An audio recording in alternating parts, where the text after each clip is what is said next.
Kakao, teman-teman semuanya, salam hangat. Jumpa lagi dengan Eva, di mana Eva kali ini ingin memberitahukan sedikit informasi terkait banyaknya pertanyaan yang saya dapat baik lewat WhatsApp, Messenger, Facebook ataupun YouTube ya.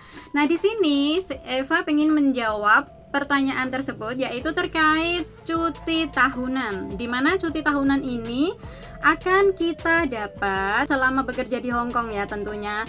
Dan cuti tahunan ini mutlak wajib diberikan oleh setiap majikan atau employer terhadap domestic worker. Nah, sebelumnya Eva ingin membahas atau memberitahu bahwa cuti tahunan ini kriteria ataupun perhitungannya itu secara detail ya teman-teman. Jadi untuk yang pertama sangat simpel, nanti akan saya beritahukan rumusannya ya.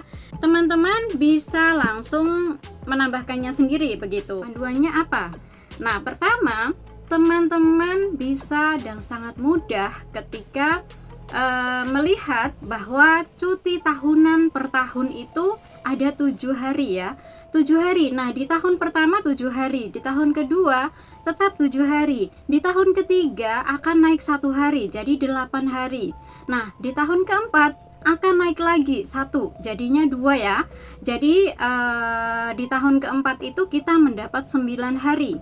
Nah, di tahun kelima bagaimana?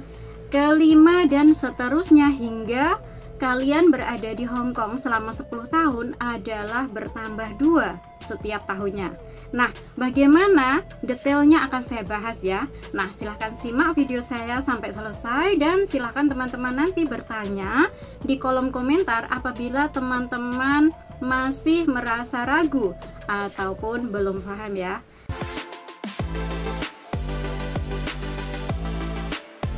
Jadi kontrak pertama ya, kontrak pertama kita mendapatkan 14 hari.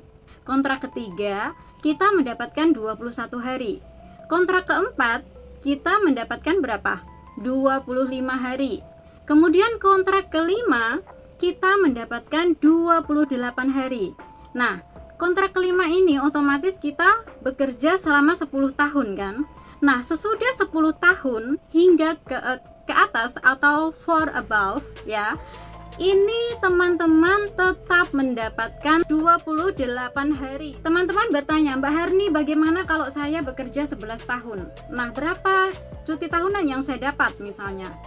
Teman-teman hanya tetap mendapat 28 hari. Meskipun over dari 10 tahun, sebatas 28 hari.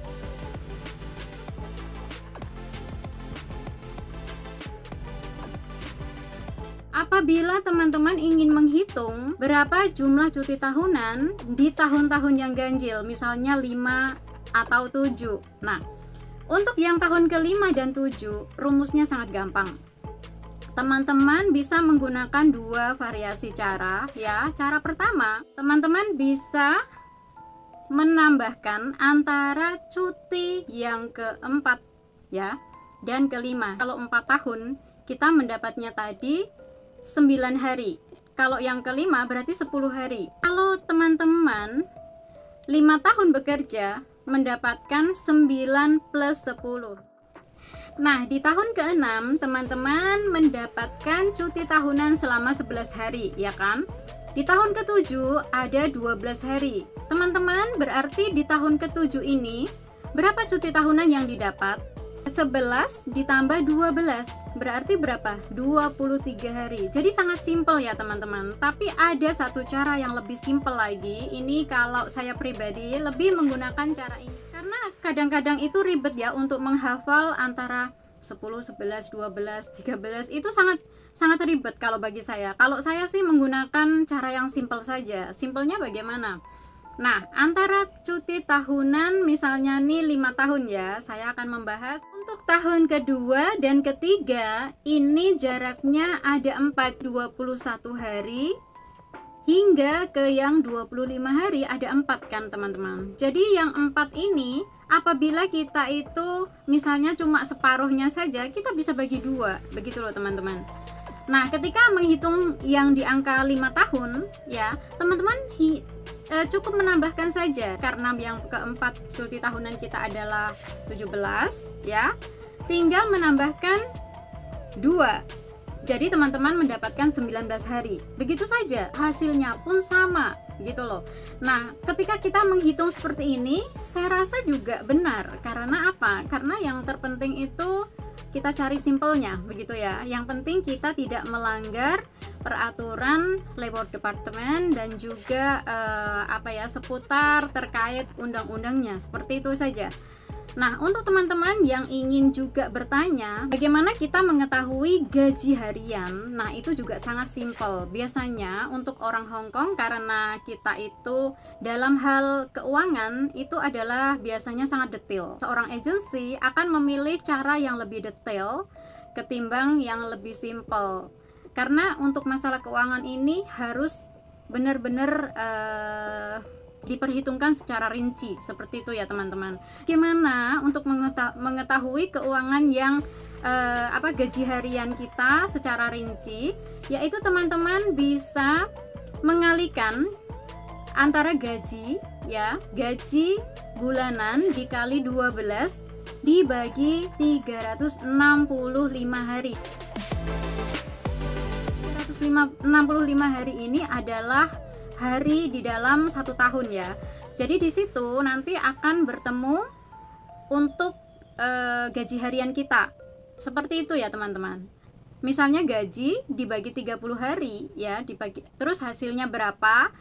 Nah, nominalnya nanti akan ada, mungkin akan lebih besar sedikit.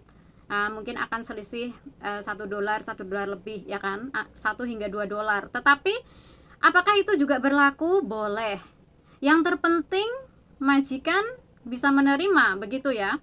Karena untuk yang memberikan uang ini nanti kan majikan ya teman. Harus menerima cara mana yang lebih simpel yang bisa diterima antara kedua belah pihak. Seperti itu ya sendiri. Dan saya akan juga memberikan sedikit contohnya, nanti teman-teman bisa melihat lagi ya.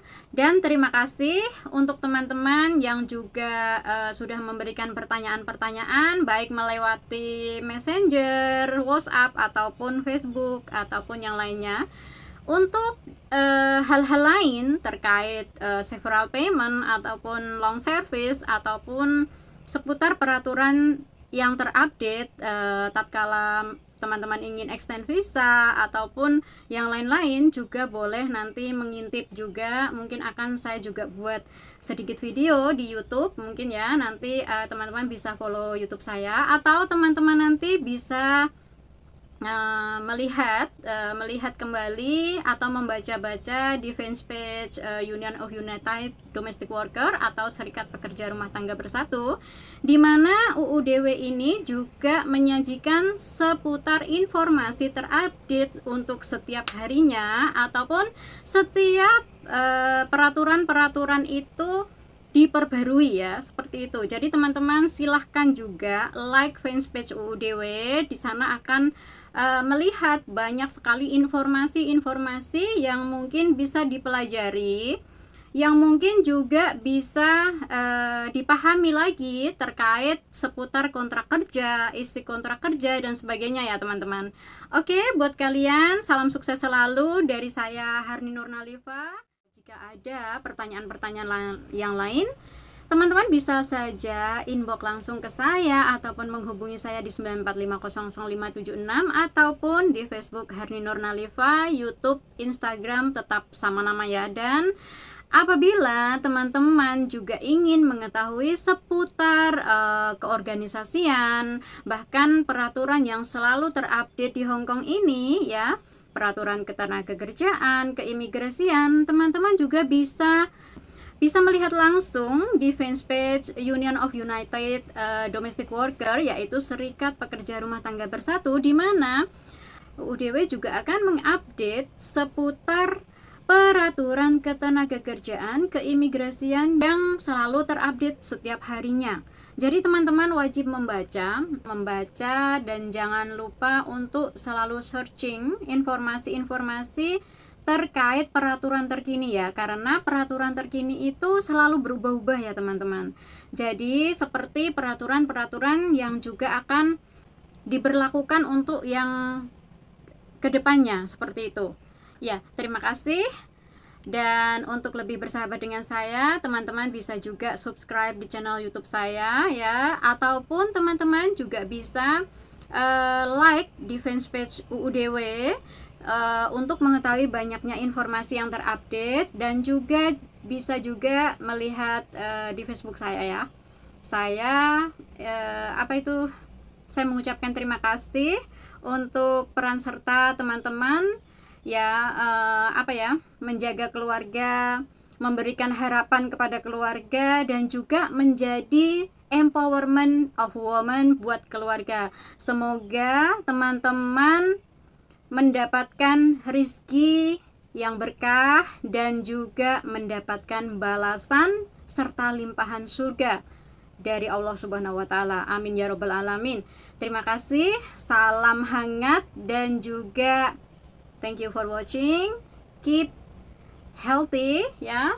Tetap jaga kesehatan, karena di Hong Kong masih juga menerapkan protokol kesehatan atau masih juga adanya COVID-19 ya. Tapi kita berharap di tahun 2023 ini kita Hong Kong sudah bebas dari COVID. Terima kasih. Salam santun dan bye-bye. Guys, jangan lupa